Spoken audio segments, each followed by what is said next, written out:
Good morning. Today we're going to talk about taking care of people with mental, emotional, and learning special needs. In the late 20th century, citizens with physical disabilities often were treated like charity cases and tragedies or freaks.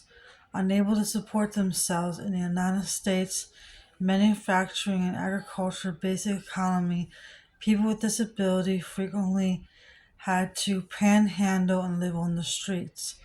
Others had homes, but not of their own choosing. They were forcefully committed to hospitals reserved for the disabled, where their lives were governed by doctors and hospital staff. Some states have passed laws forbidding people with disabilities from marrying and having children, which sometimes provoked forced sterilization. But the history of mental, emotional, and learning disabled have been traced back to the biblical times when mental illness was thought to be possessed by Satan and his demons. But here is the catch: mental, emotional, and learning disabilities are not demonic possessed. Mental and emotional and learning disabled people are people who are wired just a little bit differently than those who have nothing wrong with them. Jesus had compassion with people with all kinds of mental disabilities. He rather much spent time with the least of these than the wealthy people. When it comes down to neurological disorders such as sensory processing disorder, abuse, and violence, it is the result of having a learning disability, just like in my case. I was abused by my birth mom, physically and neurologically and prenatally, due to the poorest choices she had made before I was brought into the world. My mom was on drugs before I was born. The abuse, the abuse the continued violence of the abuse changed on the threshold of my sensory processing disorder that ended up causing problems in my adaptive behavior and emotions. Just know for those with disability, mental illness, there is hope and healing. Having a mental illness is not a sin, neither is a learning disability. And the mental disorder and disabilities are anxiety disorders, generalized anxiety disorders, social phobia, claustrophobia, agoraphobia, panic disorders, OCD, and PTSD. The emotional disorders to this day is ODD, which is oppositional defiant disorder, conduct disorder, ADHD.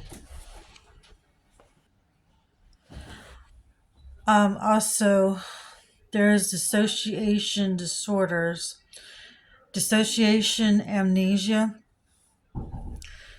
depersonalization disorder, dissociation identity disorder. Those are when you dissociate yourself from from when you have been in abuse, when you're in abusive situations. Eating disorders are anorexia, bulimia nervosa, and binge eating disorder. When you don't take care of yourself, like to say, when you don't eat, it's not good for you that way. And I've also learned that even overeating is another cause for being abused, because I do that too.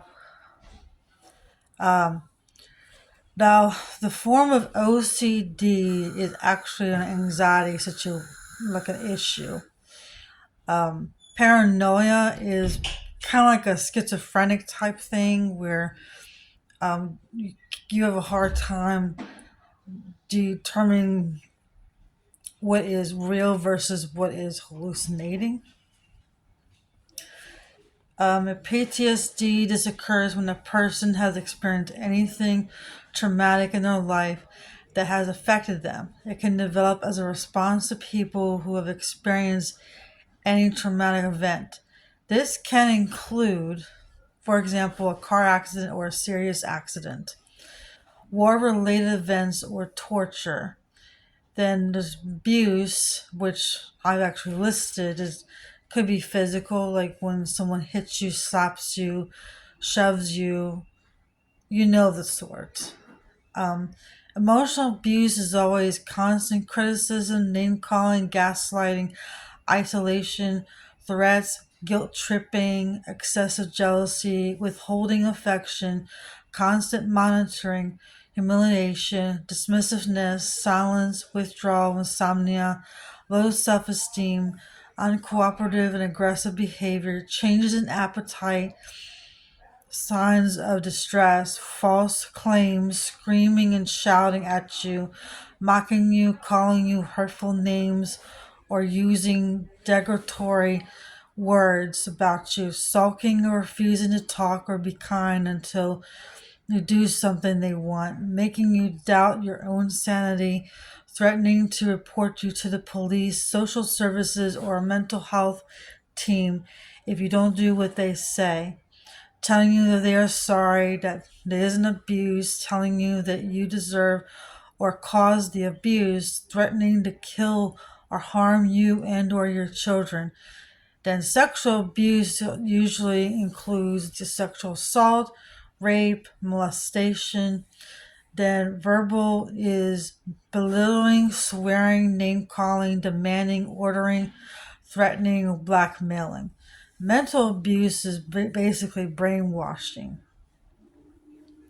Social abuse is also to cut ones off from friends or family. Relational is spreading rumors and gossiping, put downs, isolation, loneliness, sadness, anxiety, school avoidance or work avoidance, depression, mood disorders, eating disorders, and harmful thoughts, manipulation, exclusion, threats, intimidation. Neurological development disabilities are autism, learning disability, intellectual disability known as mental retardation, conduct disorders, cerebral palsy, vision and hearing impairment, epilepsy, brain tumor, neuromuscular disorders, ADHD, acute spinal cord injury, Alzheimer's. There's another one, I can't spell it. It's ALS, ADD, ataxia, Bell's palsy, cerebral aneurysm. And then there's another one called Jacob's disease. I don't know if y'all heard of that. Huntington's disease. Then learning disorders and disabilities are borderline learning disability, which I have, sensory processing disorder, which I also have. Mine is always, it's due to what I've been through in my life. I was abused. And dyslexia, dyscalculia, dysgraphia, dyspraxia. And then you have auditory processing disorder, nonverbal learning disability, visual perceptual, visual motor deficient, language processing disorder, learning disability. Now, the cause of mental disabilities, they say first up is genetics, family history of it, then is life experiences, stress or abuse, environmental exposure before birth, like to say anything with drugs or alcohol or anything like that. And the stressors, inflammatory conditions, toxins, alcohol, drugs while in the womb. What causes mental health problems is child abuse, trauma, and neglect, social isolation or loneliness, experiencing discrimination and stigma, including racial, social disadvantages, poverty or debt, bereavement, severe or long-term stress, having a long-term physical health condition, unemployment or losing your job, homelessness or poor housing, being a long-term career for someone, drug and alcohol misuse, domestic violence or bullying or being abused as an adult, significant trauma as an adult, say in military, being involved in a serious incident in which you fear your life, or being the victim of a serious and violent crime.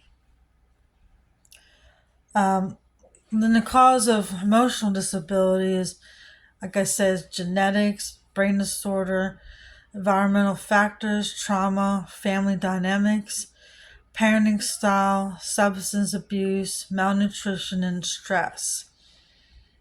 It's also the same thing almost in the learning disability thing, except as poor growth in the uterus, exposure to alcohol, substance abuse, premature birth, low birth weight.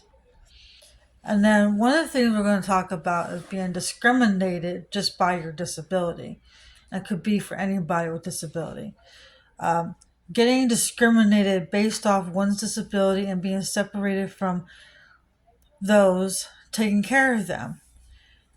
So how are we to treat the people with mental, emotional, and learning special needs? Be positive in your words. Don't put others down. No put downs. Encourage them. Include them in daily activities. Don't put them in a spotlight without their permission. Expect them to do things you don't consider normal. Make changes where you can, and love them even if you don't understand them. Jesus loved us no matter what we did. And he didn't matter what our mental status is. Jesus loved us unconditionally, and he always will. We just gotta learn to treat others the way we want to be treated. Because God knows that we need love. So you need to take care of those that have different mental status than we do. Thank you for joining me, and I also want you to know we are to pray for those that have these disabilities. Thank you for joining me.